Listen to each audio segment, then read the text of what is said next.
Dışarıda da 400 tane yetim ailemiz var.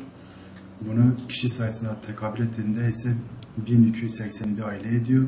Bu 400 yetim ailelerden çoğunun, yani yaklaşık 500'üne yakın kişiye yetim aile sponsoruyla destek verilmekte. Düzenli aylık gıdaları verilmekte. Düzenli giyimleri verilmekte. Aylık gıda sürekli yardım yapılmaktadır bunlara.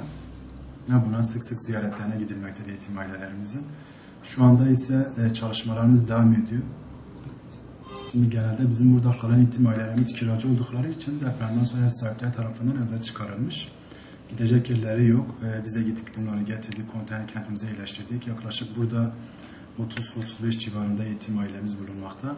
Bunlara ise düzenli gıdalarını veriyoruz.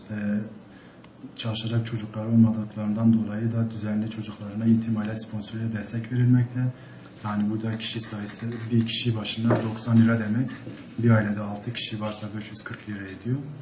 Zaten biz giyimlerini, gıdalarını, ondan sonra konteynerin içindeki tüm malzemesi, kanepesi olsun, koltuğu olsun, elbise dolabı olsun, battaniyesi olsun, halısı olsun, kapkaşı olsun, nevresim takımı, yastık, halı, hepsini biz kendimiz zaten onlara verdik. Tüm konteynerlere dağıttık. Tüm konteynerde kalan vatandaşlarımıza onlara da verdik ve ona bütün ihtiyaçlarını karşılıyoruz. Herhangi bir sıkıntılar yok. Bunu daha çok hayırsever vatandaşlarla karşılıyoruz. Hani gönüllerimizin de destekleri de var tabii ki burada. Yetim ailelerde mesela yetim ailemizi tespit ediyoruz.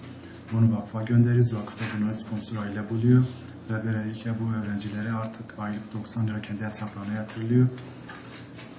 Ondan sonra zaten konteyner kentin bir kısmı, Katar bir kısmı da kuvvet emirlerinin bağışlarıyla yapıldı ve bunların malzemeleri de verildi bunlara. Böylece kalıyor zaten vatandaşlar burada. Hayırsever vatandaşlarımızdan şunu bekliyoruz. Hani durumu iyi olup da iyi olmayan vatandaşlara genelde yetim aile sponsorları vasıtasıyla yetim öğrencilere, yetim çocuklara ulaşabilirler. Onlardan bunu bekliyoruz. Bir de çalışmalarımıza gönüllü olmak isteyenler varsa gelip bizimle tanışabilirler ve bizimle beraber gönüllü çalışmalarımıza katılabilirler.